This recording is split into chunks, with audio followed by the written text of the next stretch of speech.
আসসালামু আলাইকুম। আসমা কিচেনে আরও একবার আপনাদের সবাইকে জানাই স্বাগত। আশা করি আপনারা সবাই খুব ভালো আছেন।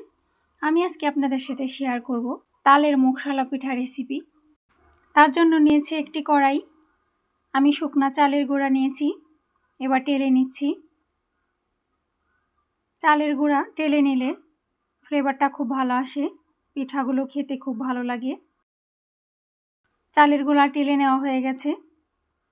এবার নিয়েছি তাল, আমি ফ্রিজে রেখেছিলাম। নারকেলটা ফাটিয়ে নিয়েছি, এবার আমি কুড়িয়ে নেব। দেখুন আমি কুড়িয়ে নিয়েছি। এবার নিয়েছি হাফ লিটার দুধ, বলক এসে গেছে। তালের পাল্প দিয়ে দিলাম নারকেল, নেড়ে নিচ্ছি। এবার দিয়ে দিচ্ছি খেজুরের গুড়, এতে করে পিঠাগুলো খেতে খুবই ভালো লাগবে। নেড়ে নিচ্ছি। দেখুন বলক এসে গেছে। দিয়ে দিলাম পরিমাণ মতো লবণ, নেড়ে নিচ্ছি যাতে করে নিচে লেগে না যায়। এবার আমি শুকনা চালের গুঁড়ো দিয়ে দিচ্ছি, আমি ভেজে রেখেছিলাম। দেখুন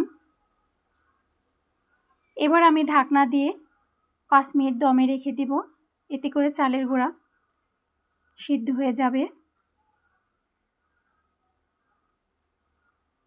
আমি 5 মিনিট পর ঢাকনা তুলে নিলাম। দেখুন কত সুন্দর সিদ্ধ হয়ে গেছে। আমি এই গরম অবস্থায় একটা প্লেটে ঢেলে নিব। দেখুন কত সফট হয়েছে। দেখুন আমি প্লেটে ঢেলে নিয়েছি। এবার আমি এই গরম অবস্থাতেই মেখে নিয়েছি। আমি হাতে একটু ঘি মেখে নিলাম। এবার পিঠাগুলো তৈরি করছি। দেখুন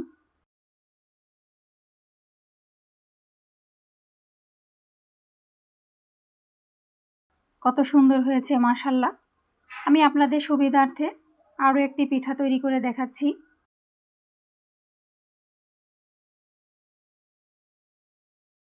দেখুন মাশাআল্লাহ কতটা সুন্দর লাগছে। এভাবে আমি সবগুলো পিঠা তৈরি করে নিব।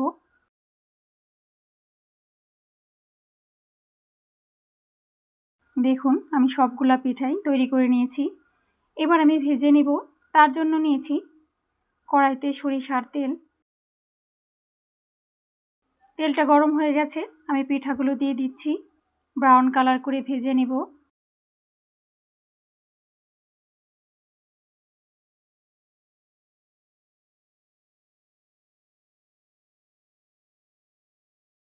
আমি উল্টে পাল্টে ভেজে নিচ্ছি। দেখুন মাশাআল্লাহ কত সুন্দর কালার হয়েছে, দেখতে কত ভালো লাগছে, খেতেও দারুণ লাগবে।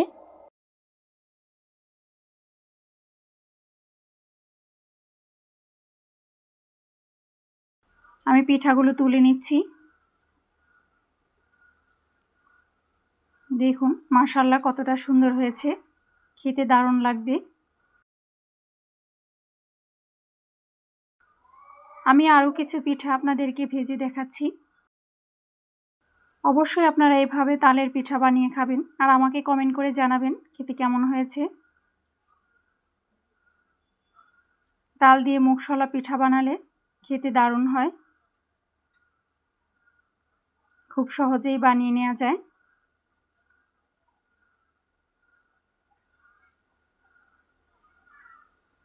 আমি উল্টে পাল্টে ভেজে নিচ্ছি। এভাবে তালের মুগশলা পিঠা বানালে বাসার ছোট বড় সবাই খুব পছন্দ করবে। বাহিরে ক্রিস্পি এবং ভিতরে খুব সফট, খেতে দারুণ লাগে। অবশ্যই বাসায় একবার ট্রাই করে দেখবেন, খেতে খুবই ভালো লাগবে। দেখুন ব্রাউন কালার হয়ে গেছে।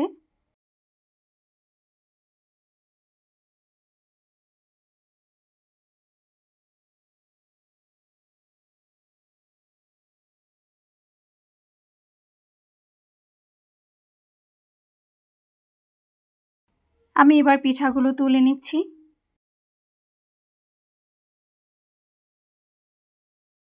দেখুন মাশাআল্লাহ কতটা সুন্দর হয়েছে, খেতে খুবই ভালো লাগবে আর কত সহজেই বানানো যায়। আমার এই ভিডিওটি যদি আপনাদের ভালো লেগে থাকে আমার চ্যানেলটিকে সাবস্ক্রাইব করে আমার পাশে থাকবেন এবং লাইক কমেন্ট শেয়ার করবেন। আবার চলে আসবো নতুন কোনো রেসিপি নিয়ে। সে পর্যন্ত সবাই সুস্থ থাকবেন, ভালো থাকবেন। আল্লাহ হাফেজ।